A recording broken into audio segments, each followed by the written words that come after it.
네, 오늘 본문은 누가복음 1장입니다. 우리가 올 한 해 누가복음을 살펴보고 있었는데 누가복음 3장부터 시작을 했었습니다. 예수님의 공생애가 시작될 때부터 우리가 살펴봤는데 오늘은 그 전으로 들어갔습니다. 우리가 이제 복음서는 예수님의 행적을 기록한 책으로 알고 있는데 그렇기 때문에 복음서의 시작은 예수님의 탄생이 기록되는 게 자연스럽습니다. 그래서 마태복음도 그렇게 시작을 하고 있는데 누가복음은 예수님이 아닌 다른 가족이 등장을 하는 거죠. 오늘 본문의 주요 등장인물인 엘리사벳, 영어로는 엘리자베스죠. 엘리사벳에 대해 소개를 해보겠습니다. 엘리사벳의 남편은 제사장인 사가랴라는 사람입니다. 이 두 부부 사가랴와 엘리사벳은 하나님 보시기에 의로운 사람들이라고 평가를 받았습니다. 근데 한 가지 흠이 있는데 아이가 없다는 거죠. 결국은 아이가 없는 채로 나이가 많이 들어서 노부부가 됩니다. 그런데 어느 날 사가랴가 제사장직을 수행하려고 제단에서 분향을 하고 있을 때 천사가 나타나서 사가랴에게 엘리사벳이 아이를 잉태할 것이라고 수태고지를 하게 되는 거죠. 엘리야와 같은 아이가 태어나서 주님 맞을 준비를 할 것이다. 이렇게 예언을 합니다. 그리고 나서 엘리사벳이 임신을 하게 되었습니다. 이렇게 해서 태어난 게 이제 세례 요한인 건데요. 그때 이후로 6개월이 지나서 이제 마리아에게 또 천사가 나타납니다. 그리고 아직 처녀인 마리아에게 아이를 잉태할 것임을 수태고지를 해주는 거죠. 그때 마리아가 나는 남자를 모르는데 어떻게 이런 일이 일어납니까? 라고 물어보자 천사가 대답을 합니다. 하나님한테는 불가능한 것이 없다 라고 얘기를 하면서 그 예로 너의 친족인 엘리사벳이 임신했다는 사실을 이때 마리아에게 알려줍니다. 그리고 나서 이야기가 이제 오늘 읽은 본문이 되겠습니다. 마리아는 다음 날이 되자 이제 바로 엘리사벳을 즉시 만나러 갑니다. 아마도 자기가 천사에게 들은 말이 가브리엘에게 들은 말이 사실인지 아닌지를 판별하기 위해서 급히 떠났던 것 같습니다. 그리고 나서 두 여인의 만남이 이제 오늘 본문이 됩니다. 마리아는 바로 엘리사벳을 찾아갔는데 이 엘리사벳이 둘이 옆 동네 사는 게 아닙니다. 마리아는 갈릴리 나사렛에 살고 있었고 엘리사벳은 유대 지역에 살고 있었습니다. 정확한 지명은 나오진 않지만 아무래도 제사장 집안이다 보니까 예루살렘으로 출퇴근 가능한 거리에 있었을 것이라 생각이 됩니다.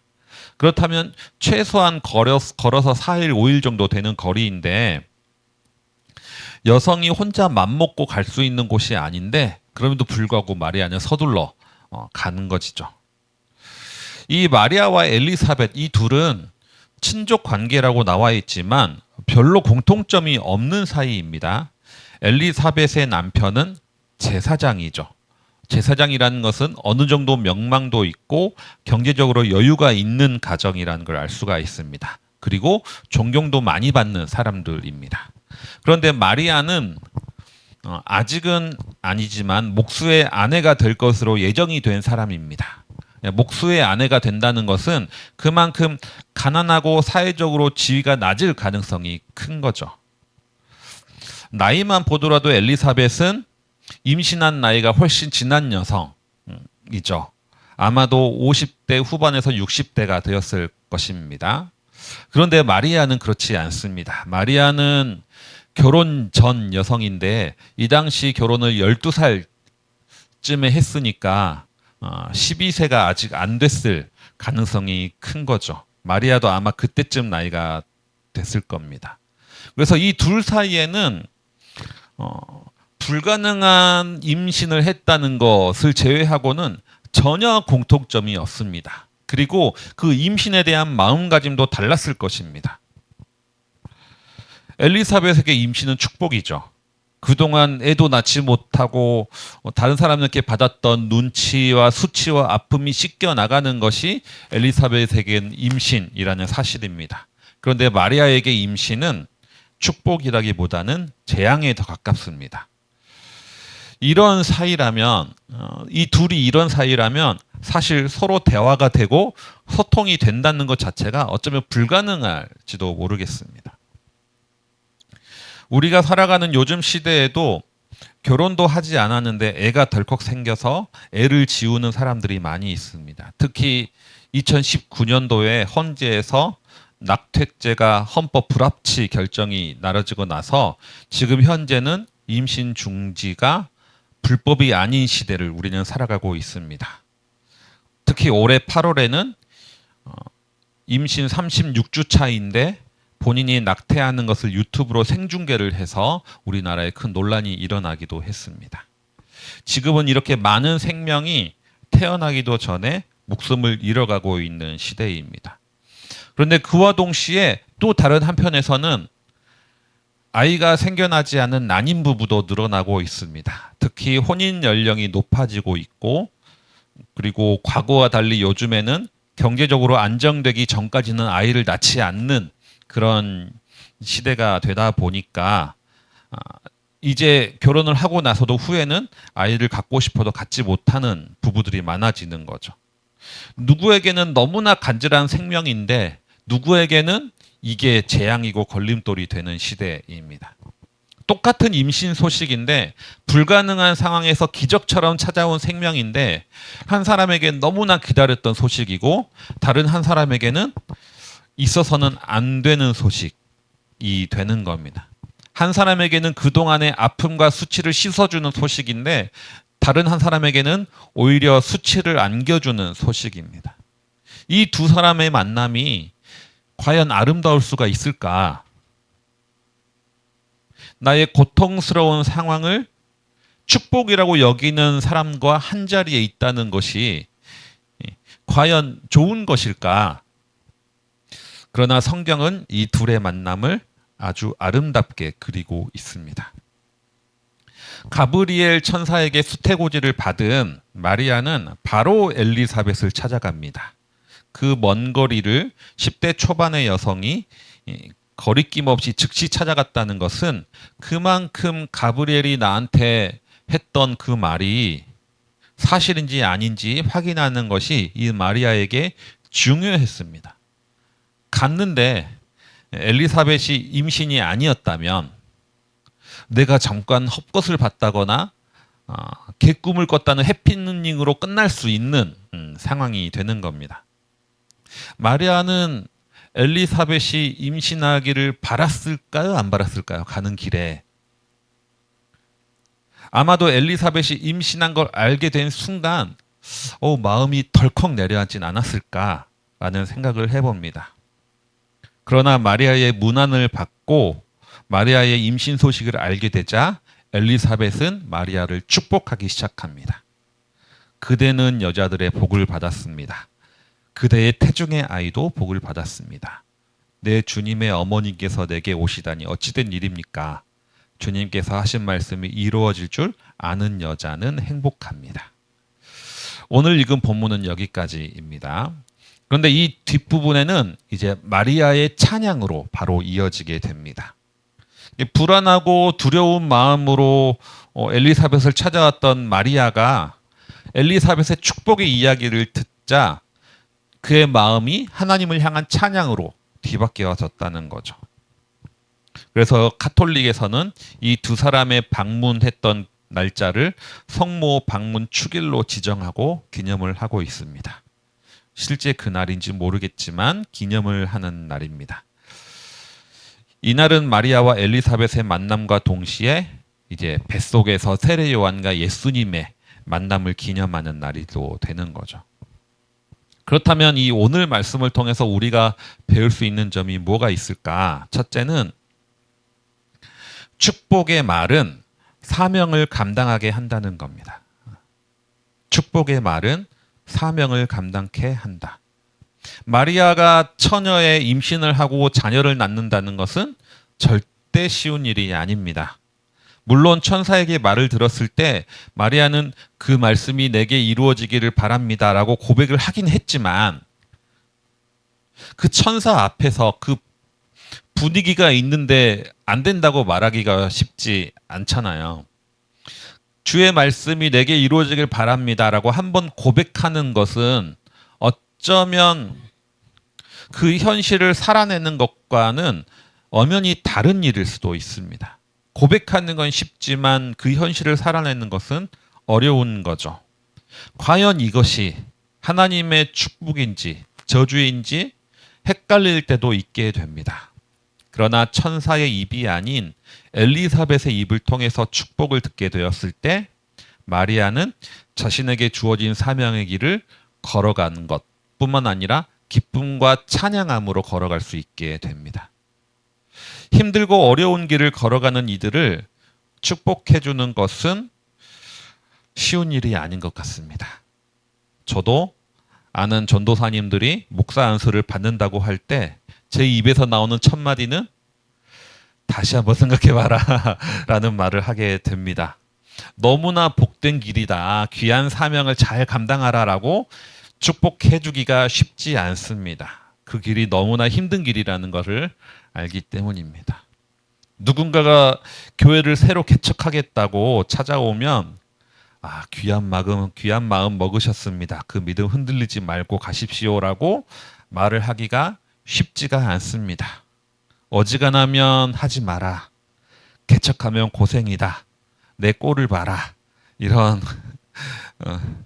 이런 말들이 이 목구멍까지 차오를 때가 있습니다. 물론 고생하지 않기를 바라는 마음이 있기 때문인데요. 그런데 제가 개척 준비를 할 때 보면 이런 말들을 나에게 해주는 사람들 때문에 내가 더 힘들었다는 기억이 납니다. 그런 말들이 하나님이 주신 사명을 감당하고자 하는 이들에게는 오히려 힘을 빼버리는 말이 될 수도 있습니다. 그런 말들을 함으로 인해서 그 말을 하는 사람은 나를 걱정해주고 착한 사람인 것처럼 보여지지만 실상은 하나님의 사명을 감당하기를 가로막는 말이 될 수도 있습니다. 누군가가 결혼을 한다고 할 때, 아이를 갖겠다고 할 때 우리가 축복의 말을 할 것인가 아니면 다른 말을 할 것인가 생각해 볼 필요가 있는 거죠.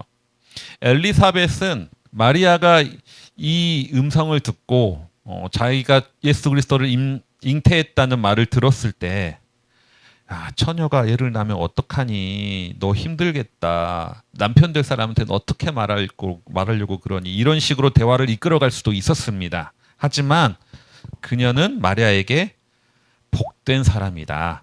너의 아기도 복된 사람이다. 라고 축복을 해 주었습니다. 이렇게 축복을 하라는 말은 사명을 감당하려고 아직 마음 먹지 않은 사람에게 억지로 강요하고 권면하라는 말이 아닙니다. 본인이 그 길을 걸어가겠다고 결심을 했다면 힘들고 고생스러운 길이라 할지라도 그 복된 길을 축복해 주는 마음이 있어야 된다는 거죠. 물론 마음은 그렇지만 말로도 축복해 줘야 된다는 겁니다. 두 번째로 이 만남을 통해서 우리가 배워야 될 것은 내게 주신 복에 만족해야 된다는 겁니다. 사실 사람은 누구나 비교하는 동물입니다. 엘리사벳 입장에서 마리아를 볼 때 비교하는 마음이 생기지 않았을까라는 걱정이 됩니다. 나는 제사장 가문이고 나이도 내가 훨씬 더 오래 살고 더 경건하게 살았는데 내가 낳은 아이는 저 꼬맹이 마리아의 아이의 길을 예비해주는 사람으로 끝난다니. 내 아들은 조연이고 마리아의 아들이 주연이 된다면 진심으로 마리아를 축복해 줄 수 있을까? 라는 생각이 드는 거죠. 내가 복을 받았을 때는 기뻤지만 나보다 더 큰 복을 받은 사람을 만났을 때 과연 그 기쁨이 여전히 나한테 존재할 수 있을까? 하지만 엘리사벳은 마리아를 진심으로 축복을 해줍니다. 마리아를 만나기 전에 있었던 주신 생명에 대한 기쁨을 이러한 비교의식 따위에 뺏기지 않았다는 거죠. 하나님이 내게 주신 복에 엘리사벳은 만족했기 때문에 이렇게 진심으로 축복해 줄 수 있었습니다. 마지막으로 우리가 배울 점은 마리아의 입장에서 보면 사람이 내게 해주는 축복을 기쁘게 받을 수 있겠는가라는 겁니다. 축복을 해준다는데 그럼 그 축복을 안 기뻐할 사람이 있는가라는 생각이 들지만 그렇지 않은 경우도 많이 있습니다. 내가 고생길이 뻔한 길을 가는데 그 길을 가라고 축복한다는 것은 어쩌면 나 놀리는 거 아닌가라는 생각이 들 때가 있습니다. 아니 처녀가 애를 낳는다는데 축복한다는 게 말이 됩니까? 유대 사회에서 마리아가 어떤 취급을 받게 될지 아는 사람이 그렇게 말을 한다고요? 본인은 그렇게 기다리고 기다리는 아이를 낳았고 또 애를 잘 키울 수 있을 정도의 부유한 가정에 경제적으로도 여유가 있고 존경도 받는 사람이니까 그렇지. 마리아는 결혼도 되기 전에 파혼 위험도 있는데 축복을 한다는 게 놀리는 거 아닌가라는 생각이 들 수도 있습니다. 하지만 마리아는 엘리사벳의 축복을 받았을 때 그렇게 느끼지 않고 오히려 하나님께 찬양과 감사를 올리게 됩니다. 마리아가 이렇게 느낄 수 있었던 이유는 무엇인가? 엘리사벳이 나를 축복하지만 사실은 엘리사벳의 입술을 빌어서 하나님이 나를 축복하는구나 라고 느꼈기 때문입니다. 엘리사벳이 본인의 입으로 나를 축복하는 것이 아니라 성령의 충만함으로 하는 말임을 마리아가 느낄 수 있었기 때문인 거죠. 말씀을 정리하겠습니다. 오늘은 불가능한 임신을 한 두 여인의 만남에 대한 말씀이었습니다. 엘리사벳에게 그 임신은 축복이고 기쁨의 사명이었지만 마리아에게 그 임신은 고생과 험난한 사명입니다. 하지만 이 두 여인이 만난 후에 마리아는 본인이 받은 사명이 참 복임을 깨닫고 하나님을 진심으로 찬미하게 됩니다. 이를 통해서 우리는 세 가지 교훈을 얻었습니다. 첫 번째는 축복의 말이 사명을 감당하게 한다. 둘째는 내게 주신 복에 만족할 때 우리도 남을 축복할 수 있게 된다. 그리고 셋째는 축복의 말 속에 우리는 하나님의 음성을 들을 수 있어야 된다. 이러한 두 사람의 만남처럼 우리도 서로 격려하며 사명의 길을 걸어갈 수 있도록 돕는 하나님의 아름다운 교회로 세워져 나가기를 바랍니다.